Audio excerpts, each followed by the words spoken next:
What happens when a narcissist loses control? What are their typical reactions and behaviors when their tactics stop working or when they've been exposed? What do they do when they realize they no longer have control over someone? If you find this video helpful, please consider subscribing to my channel. But just a reminder, this video is not a replacement for professional mental health support and should not be used to diagnose anyone. First, let's understand that narcissism often involves a strong sense of entitlement, self-centeredness, and being disagreeable. They might be overly sensitive or resistant to criticism. They can be manipulative and lack empathy. Now, we all have moments like this, but with pathological narcissism, these behaviors are constant, persistent, and pervasive. So, what happens when someone figures them out? When you catch on to their ways, narcissists can be quite vindictive, and their reactions might surprise you. If you've been in a relationship with a narcissist, whether it was a partnership, friendship, or even a family member, you probably know they don't react well when they lose control. Narcissists often base their self-worth on how much others admire and cater to them. They have a fragile sense of self and poor insight. They crave attention and validation, and when they don't get it willingly or to the level they demand, they manipulate, bully, guilt trip, or shame others to get it. They live with deep feelings of envy and shame, and often act out in shameful ways to escape those feelings. Ironically, their actions like devaluing, punishing, or cheating tend to push people away. So, what do they do when they lose control? They might apologize. Believe it or not, they might actually say they're sorry. But usually, they're not sorry for their actions or the pain they've caused.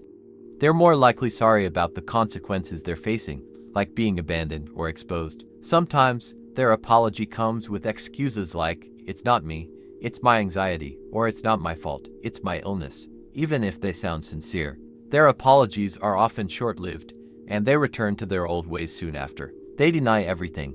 Narcissists rarely admit the truth when caught. They won't own up to their mistakes or toxic behavior. Instead, they might make false accusations, twist your words, or claim you did things you never did, especially if others believe their lies. Covert narcissists are especially good at being passive-aggressive while pretending to be humble. They target your social circle. After a breakup, if they haven't already isolated you from your friends, they might start contacting them, pretending to be concerned about you. They might start showing up at your clubs or groups, trying to befriend your friends or family. This serves several purposes.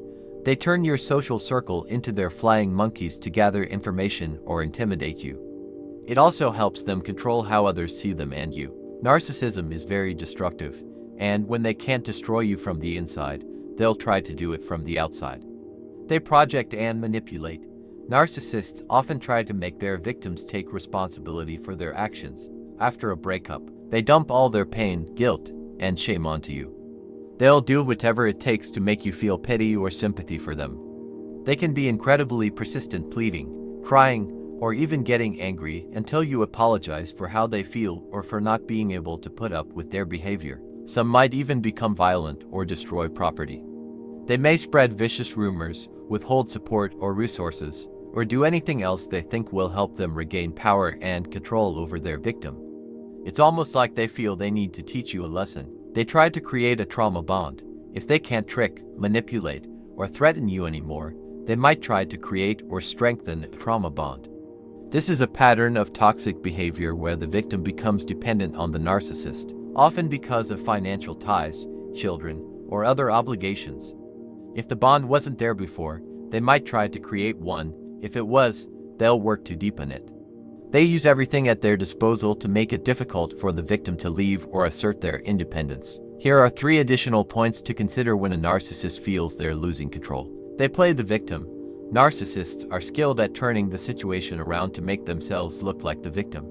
They might tell others that you're the one who mistreated them, painting a picture of themselves as innocent or misunderstood. This tactic garners them sympathy from others and further isolates you, making it harder for people to see the truth. They love bomb.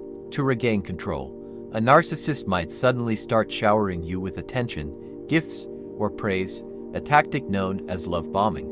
They'll act as though they've changed or realized how much they need you. This is an attempt to lure you back into the relationship, but it's usually short-lived and followed by a return to their manipulative behaviors once they feel secure again. They sabotage. When a narcissist feels they can't control you directly, they may try to sabotage your life in subtle or overt ways.